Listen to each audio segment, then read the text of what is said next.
Wall Street Memes Casino, I'm fine. and Sportsbook. This is Joe Pugh for IFLTV, delighted to be joined by Mr. Dev Sahni. Before we start, Dev, I need to talk about this handshake. Yeah. Like the man crusher, the hand crusher that is Dev Sahni. We had a little handshake earlier, Joe, and you were perhaps surprised by the strength that I carry in the hand. I know you're sort of suggesting that maybe I cheated or I grabbed where I shouldn't. No, whatever they say these days. But look, I gave you a good squeeze. I've got a good firm handshake, much to your dismay, Joe Pugh.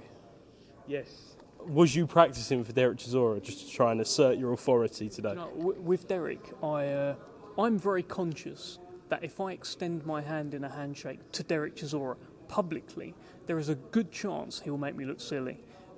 So I never initiate it. I sort of wait for him and see if he's going to shake my hand. Thankfully, he did today. But yeah, that was. You know, he hasn't got the handshake of a Joe Pugh. I'll tell you that for free. I noticed today when he was announced to the stage, Frank kind of got up, and then you didn't really know whether to get up. Was you in a bit of a limbo there, Dev? It's the thing, because it's like I don't want to be that guy up there. Hey, all right, fella, how are we doing? I just want to get on with my job. But he kind of hovered near me, so I was like, okay, well, he does want to shake my hand. So I'm a big Derek Chisora fan now. Like in the build up to this fight, I've been able to work with him closer than I have previously, and he's been great in the promotion. It's been fantastic, and it's an emotional night for him. Fight 48, final one at the O2. Says he might cry on the ring walk. It's quite sad when you think about it. He seems quite sad about it as well, like a lot of reflection. Looking forward to it. What was going through your mind when he kind of grabbed you? Did you know it was a loving grab? I wasn't sure because his face did switch briefly. Briefly, it went to the serious face. Let's not forget at the launch press conference, he called me a rat. Today, he said, "What, you being a little weasel, are you?" When I was talking about how Zhang is backing Joe Joyce. Pulled me in, didn't think too much of it. I never felt in danger. So I was like, I should hope a presenter at a press conference should never feel in danger, to be honest, Dev. I was okay. It's all just part of the show, isn't it? These things are shows. These press conferences, they're all just part of the promotion to sell the fight. If people enjoyed that, great. What did you make of the press conference and just the way this build-up has played out? You was in the middle of the two for the locked-in, which is widely being very praised, so well done on that. I know that was one of your first. But yeah, it's not been those stereotypical build-up from either character, but it's really had its moments, hasn't it? Yeah, they've gelled very well together. When this fight was first made and that launch press conference, like it was okay. Everyone was like, okay, cool, they're fighting each other, a couple of heavyweights, be a good fight, I'll probably watch it kind of thing, couple of lumps swinging it out, great. As it's got closer, after that locked in came out, and thanks for saying that, I appreciate it. After that came out, after some of the quotes have come out, little clips here and there, the presser today, they gel really well as characters. They're complete opposite characters, but they gel so well. And it just makes it a fascinating, weird, very strange, obscene at times build-up to a fantastic heavyweight fight. What do you think happens on Saturday night? War, instant war. Round one, I think Chisora's going to stick it right on Joyce, and Joyce is going to stick it right on him back. And I don't know what's going to happen, but yeah, it's definitely going to be a knockout. I just don't know who yet. Fair enough. Just briefly want to speak to you about some of the fights on the undercard. Not all of it, because we will be here all night. It's an absolutely stacked card. But we spoke to Moses Atama today, and I would say it's probably one of the most animated I've ever seen him. He said, I want respect. People don't give me respect. And if I knock out Marius Wack, people need to give me respect. So that's what we want to see from someone like Moses, so young, so talented, but just having that little bit about him now. People forget he's 19 years old, right? Like I think he carries himself brilliantly in his interviews and all the stuff that he's doing with media. I think he's a fantastic talker. I think he's a great character. And then you forget he's 19, so he's going to get better and better. He does want to make a statement. That's pretty clear. Let's see if he can do it. If he is able to stop Mariusz Wach, he lands in great company with other great heavy hitters. If he's unable to, he lands in great company as well with the likes of Vladimir Klitschko, who was unable to stop Mariusz Wach. Plenty of good fighters he's taken the distance. A couple of fights ago, Fraser Clark went the distance with Mariusz Wach. It's a good fight, isn't it? I'm glad someone like Mariusz Wach is around, because it's just that perfect measuring stick. If you don't knock him out, you get the rounds, and he hasn't had all the rounds yet. If you knock him out, you can say, I knocked him out. Look, I'm next up. Francis said it very well. It's like the build of like a Kevin Johnson. Like he's that next Kevin Johnson. And to be fair, you are right, because you are looking at the heavyweight division and you are kind of struggling to see where that next heavyweight of that ilk comes from. Like the kind of higher level gatekeeper. I don't know. That's what I'm saying. It's good that Mariusz Wach is around. Kevin Johnson, is he still fighting?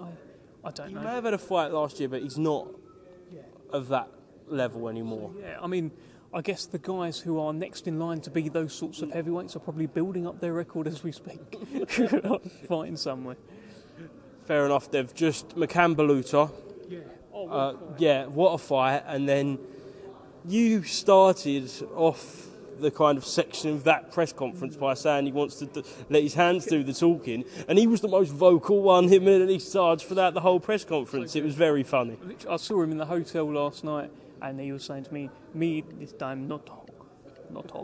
He was doing all this not talk, fist talking. So, yeah, I was like, okay, this time, talk. He was like, no, I only do talking in the ring. I was like, no, do your talking here beforehand. And, got him going. Brilliant, wasn't it? Brilliant from Elise Sarge with the translations, which I'm sure were accurate. And it's built up the fight.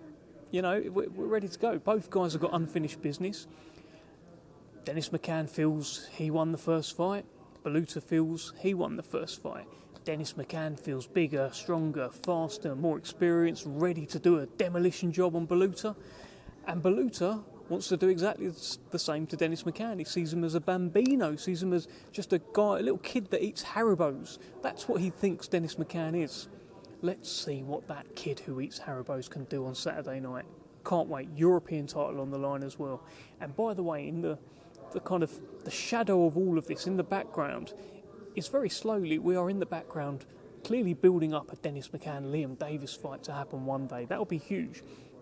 Liam Davis was British champion, vacated, Dennis got that belt. Liam Davis was European champion, vacated, Dennis got that belt.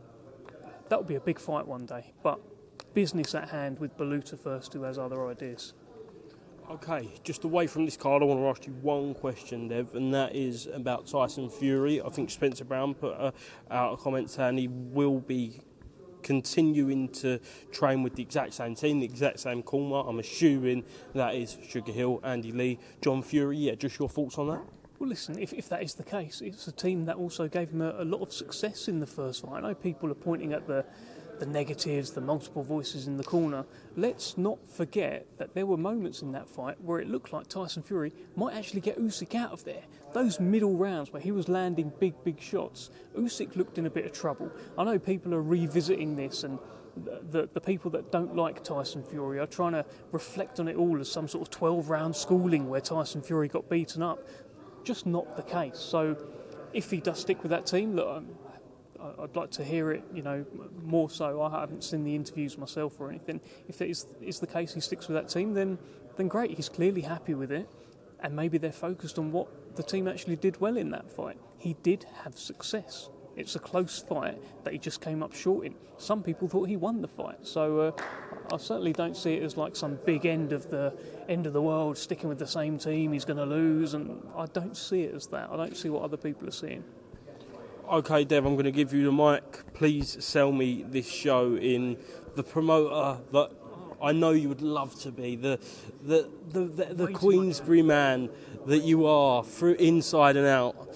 Sell me this card, and I think we will be arriving. What time does this card start? Like 4 o'clock? Yeah, it's so early. Go on. There you go, mate. That's a good start. What do you want me to tell you? Listen, Tell me the camera. 3:45 live on the Queensbury YouTube. I know you're going, oh, that's a long night. It's a long night. It's a brilliant night. 4 fights on the Queensbury YouTube. 6:15 we go over to TNT Sports, and it is big fight after big fight after big fight. Dennis McCann, Yonut Baluta. It kicked off a little bit today at the presser.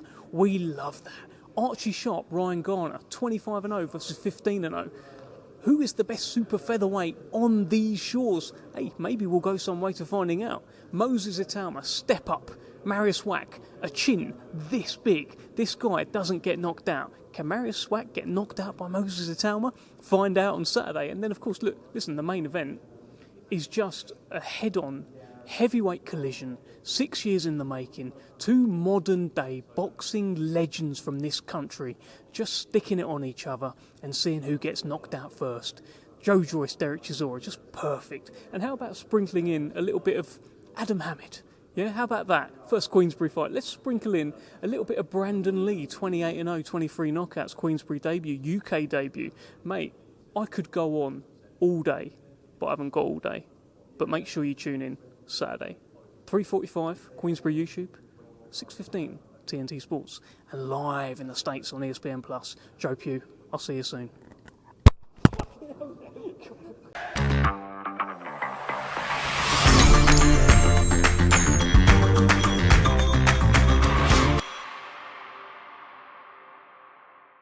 Wall Street Memes Casino I'm fine. and Sportsbook.